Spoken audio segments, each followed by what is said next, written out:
Hola a todos y bienvenidos un día más aquí a Cantabria de cerca. Después de un mes de agosto bastante tranquilo en nuestra comunidad autónoma, a los políticos no les ha costado nada arremangarse y ponerse a trabajar durante todo este septiembre. Y si no, que se lo digan a nuestro invitado de hoy, cuyo partido pedía la semana pasada ni más ni menos que el cese del consejero de Sanidad y estas explicaciones sobre el plan energético de Cantabria.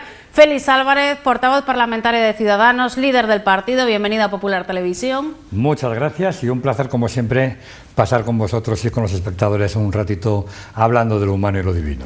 Sí, comentábamos, 2 semanas que lleváis de plenos ya del Parlamento, vuelta al trabajo muy intensa. ¿Qué tal lo estáis viviendo? Pues con eso, con intensidad, ¿no? Yo creo que hay muchísimas cosas de las que hablar y debatir. Creo que Cantabria, no solo Cantabria, España y también Europa, tiene por delante unos meses que van a ser importantísimos, decisivos para el futuro de nuestra comunidad autónoma, y hay que ponerse las pilas y procurar que a partir de ahora todo el trabajo que realicemos en el Parlamento sirva para lo que debemos de servir los políticos, que es para solucionar los problemas de los ciudadanos. Decíais que de aquí a final de año tenemos por delante tres meses y pico muy calientes en lo político. ¿Cuáles van a ser las principales o los puntos clave de la actualidad que van a tener estos meses?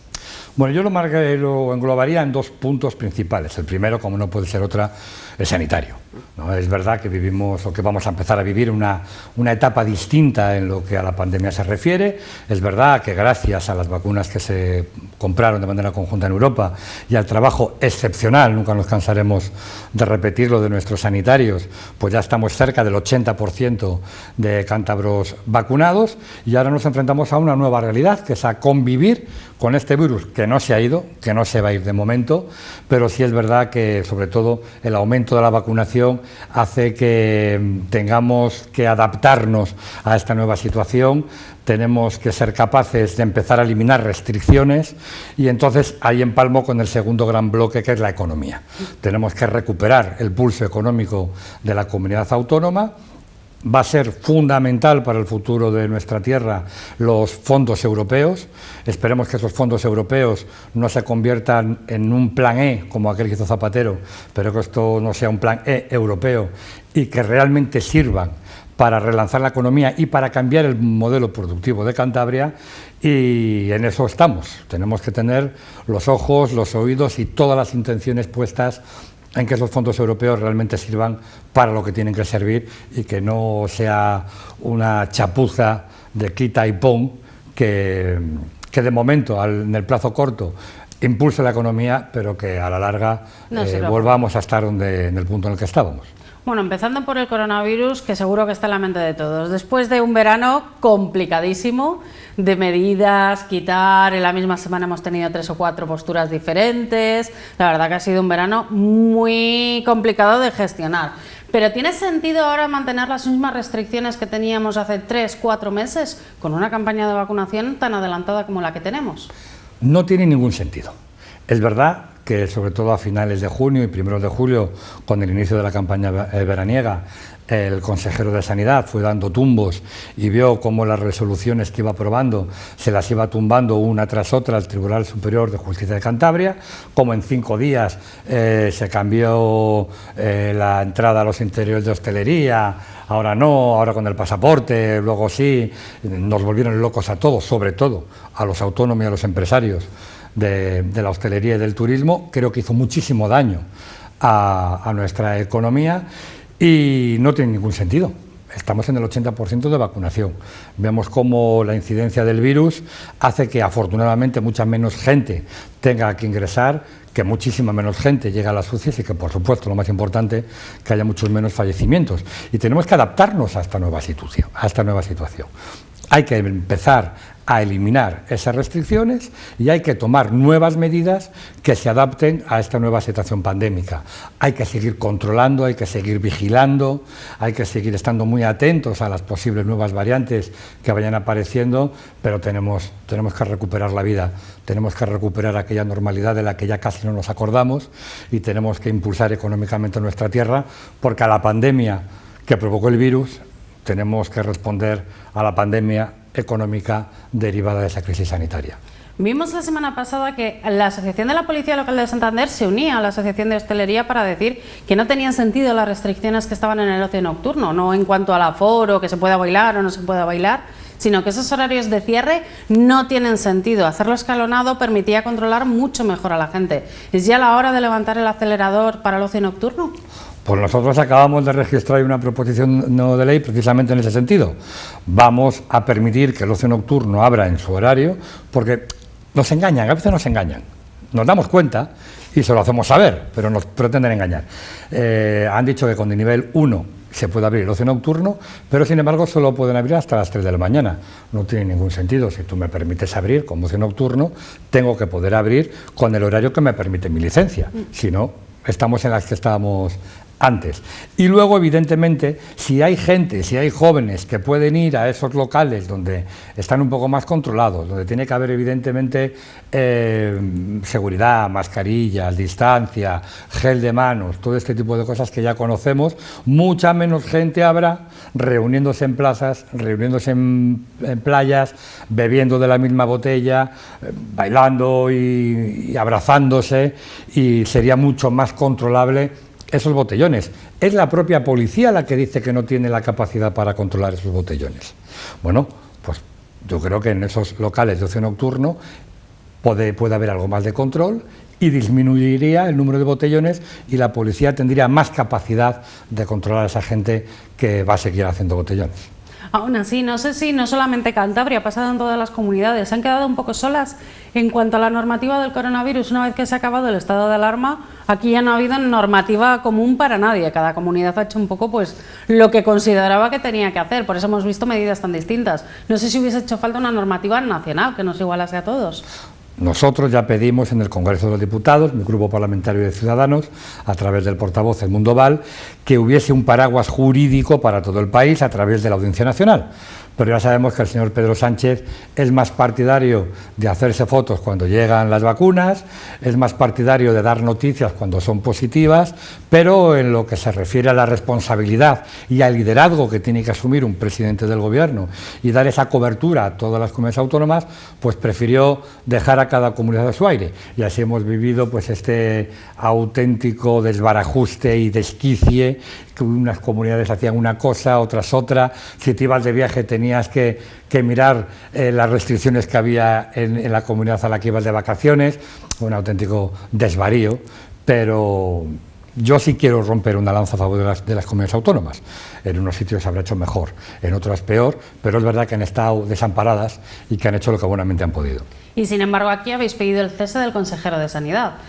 Evidentemente sabíamos que no iba a salir adelante porque el gobierno no lo iba a permitir, pero vosotros pedisteis el cese en el Parlamento de Cantabria. ¿Por qué pedirlo? ¿Por qué llegar a este punto? La cuestión es por qué no pedirlo. Porque yo creo que era un clamor popular que el consejero de Sanidad, en toda la trayectoria de la pandemia, ha tenido una gestión pésima. Es decir, ya no nos vamos a remontar al principio de la pandemia, pero nos acordamos, por ejemplo, la semana escolar, el lío que hubo en octubre, cuando se eliminó aquella semana de vacaciones, y luego se volvió a la justicia, dijo que había que recuperarla.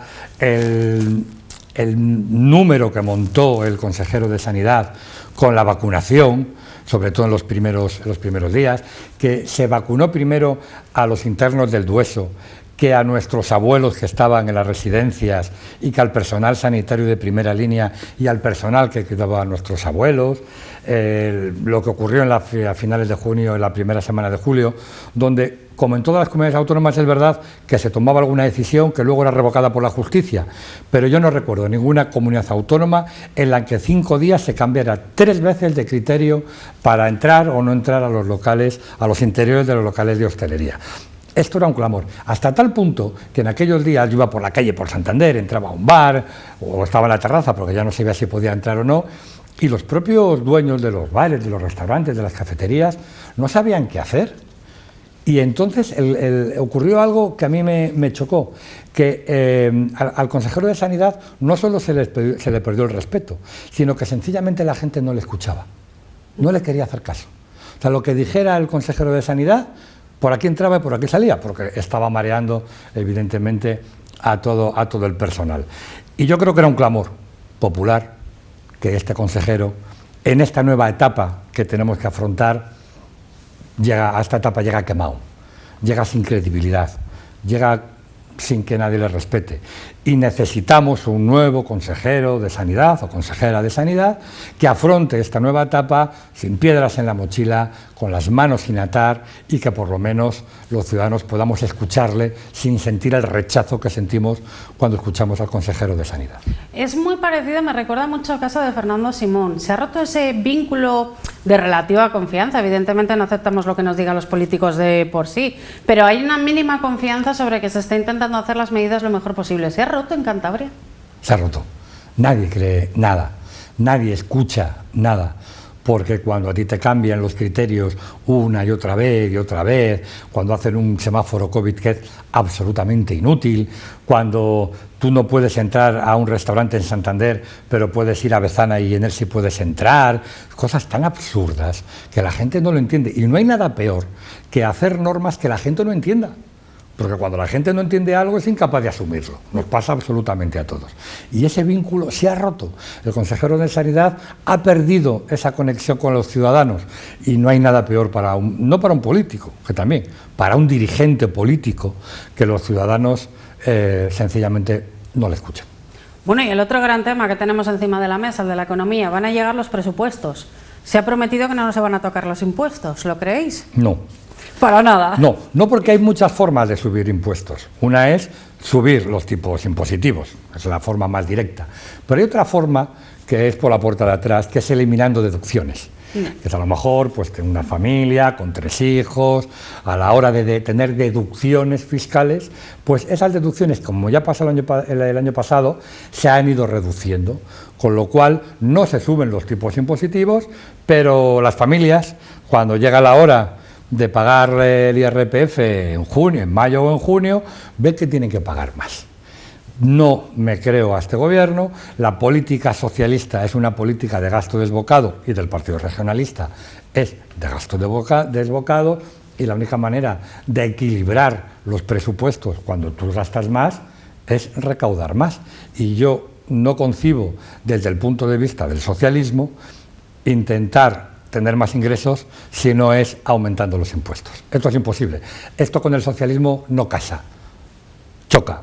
Tú a un socialista le hablas de racionalizar el gasto y de eliminar chiringuitos, de eliminar tarambanas de este tipo para optimizar el gasto y poder dedicarlo a lo que sí realmente necesitamos, que es sanidad, educación, dependencia, y esto cuando se lo dices al PSOE le estalla la cabeza, no es capaz de entenderlo.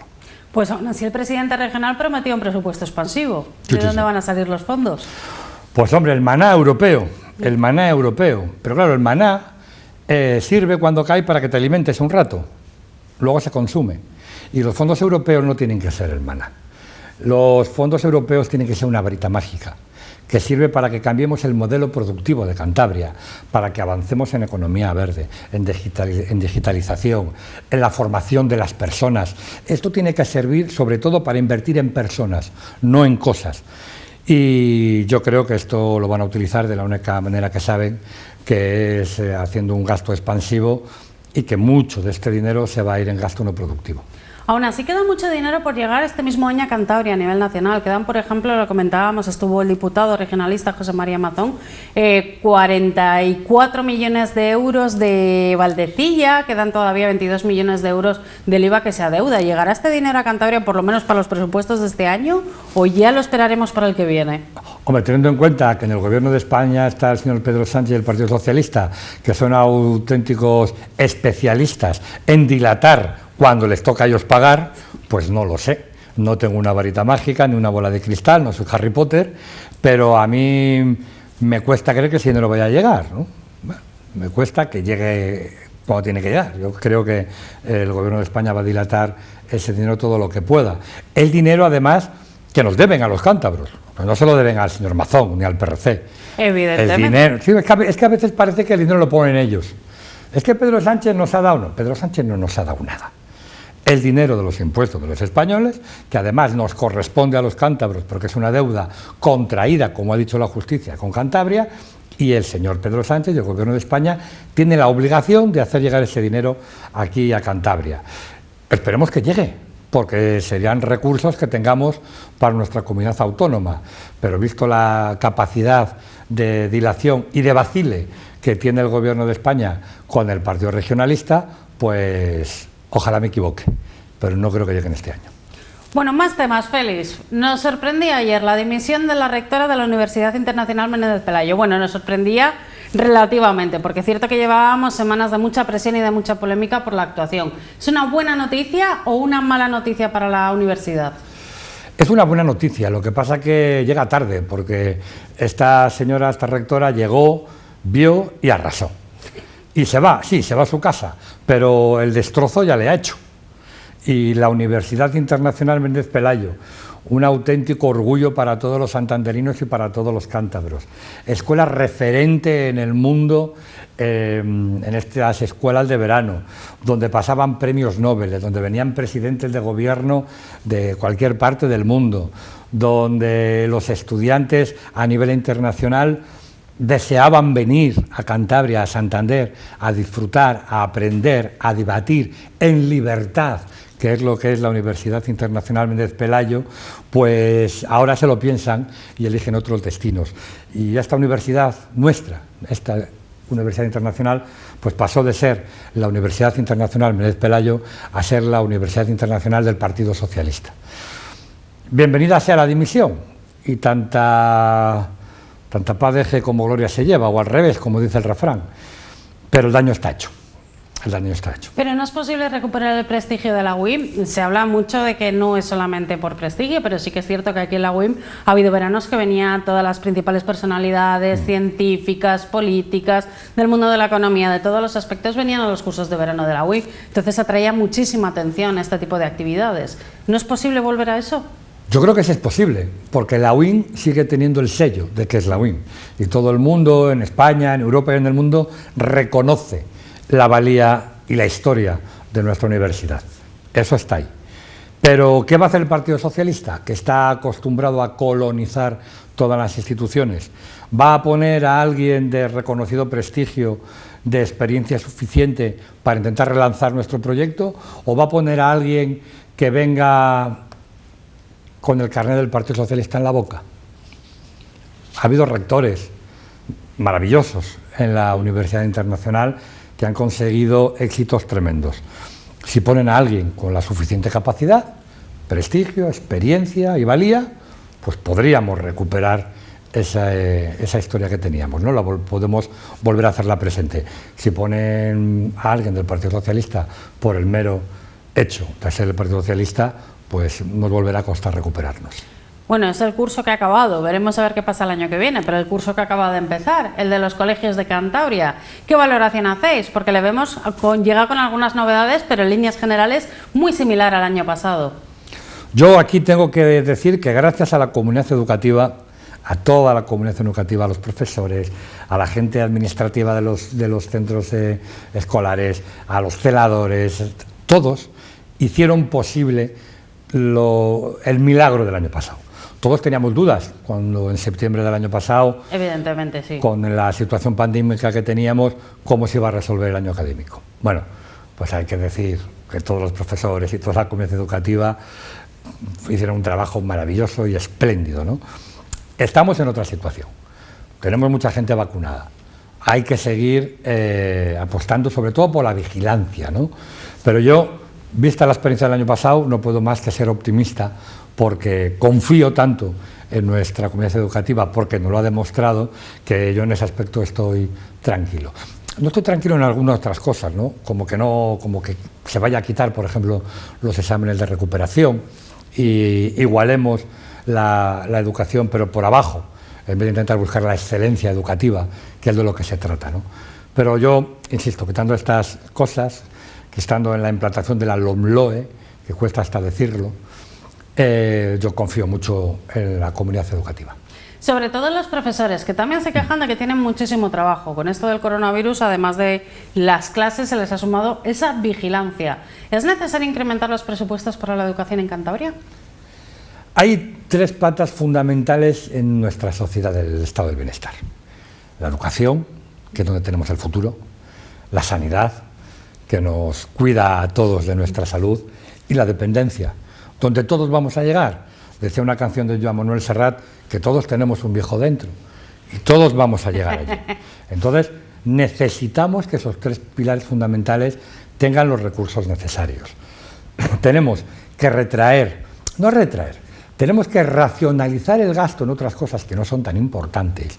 Tenemos que eliminar chiringuitos, tantas asociaciones, fundaciones, empresas públicas, donde además acaban siendo la oficina de colocación del Partido Socialista y del Partido Regionalista, que son los que gobiernan ahora, y todo ese dinero, que es mucho, que es mucho, vas rascando de aquí, de aquí, de aquí, y consigues un montón de dinero que tenemos que dedicar precisamente a lo que nos demandan los ciudadanos, que es a fortalecer esos 3 pilares fundamentales.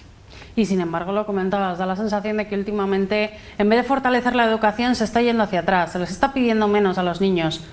Prácticamente se está trasladando ese mensaje a veces de que se regalan los títulos educativos, ya los exámenes de recuperación, pero es que tenemos más. También se hablaba de que se pase de curso con todas las asignaturas suspendidas. En los años de pandemia, sobre todo el año pasado, se han regalado casi muchos títulos. No sé si esto es bueno para los niños o no es nada bueno. Es llevar a los niños a un camino que termina en la frustración, porque luego los niños se van a tener que enfrentar a la cruda realidad, a la vida. Y la vida no es fácil.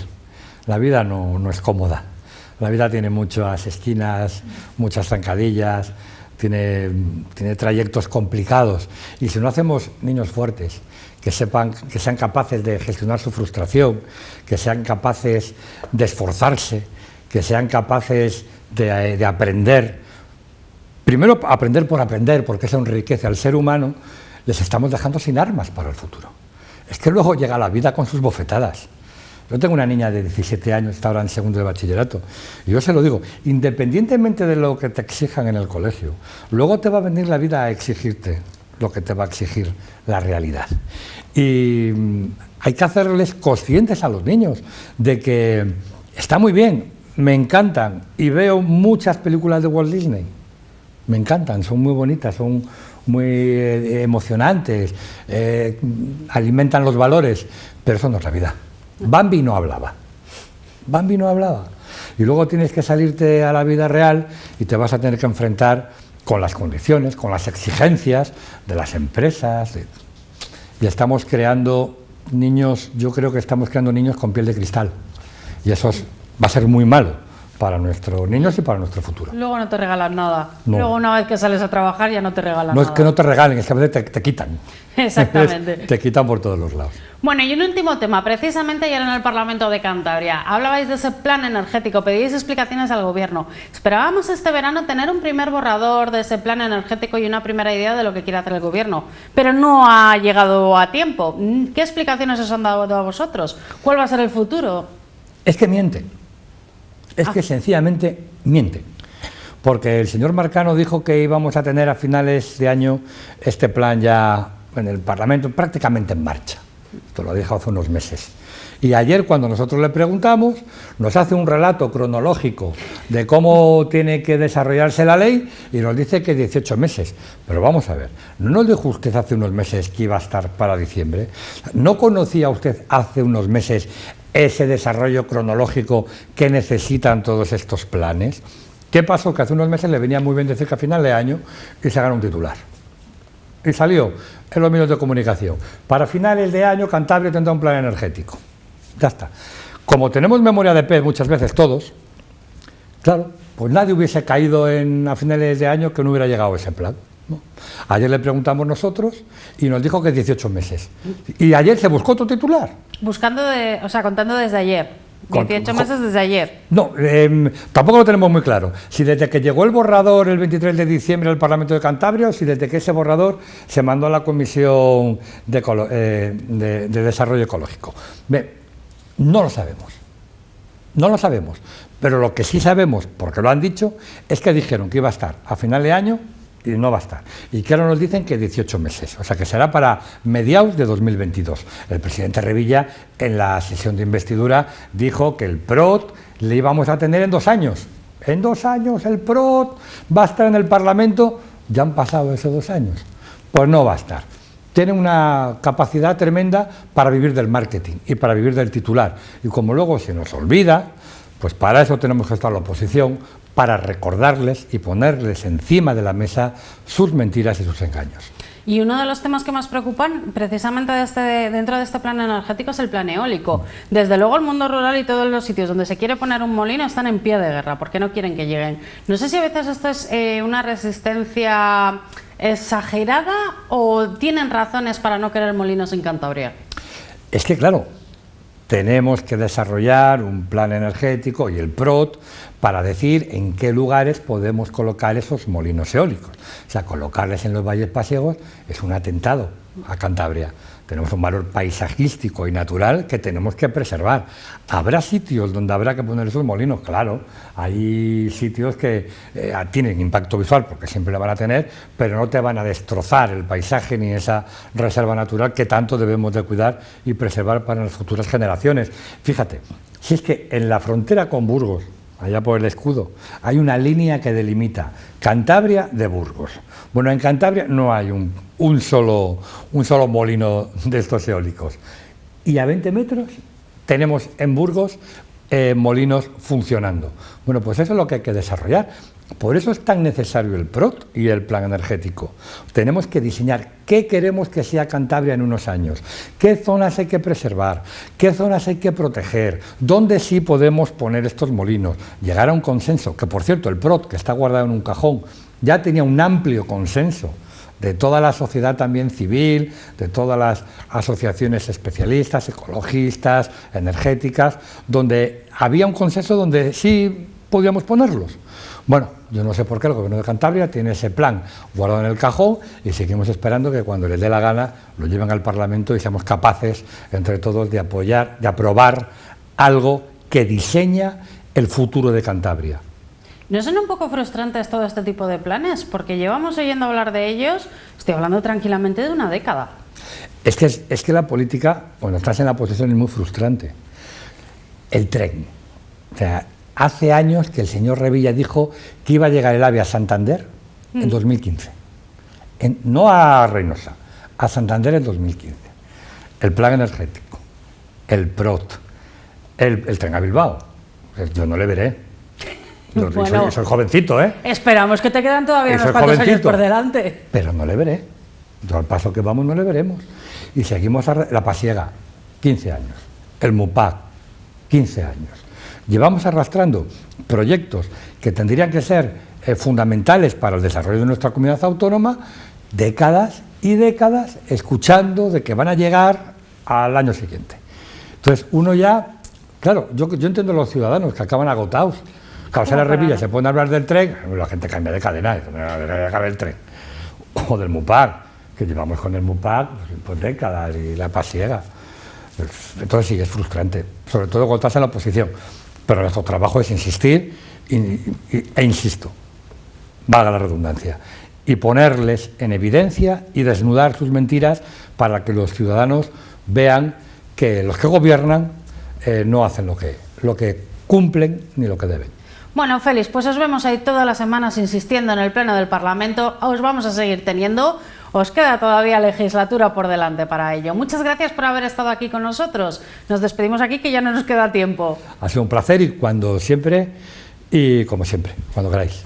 Pues muchas gracias a Félix Álvarez, muchas gracias también a todos ustedes que nos están viendo. Recuerden, volvemos mañana, pero en este caso para hablar de cultura y ya será con Lucía Pombo, a las 10 de la noche en Popular Televisión.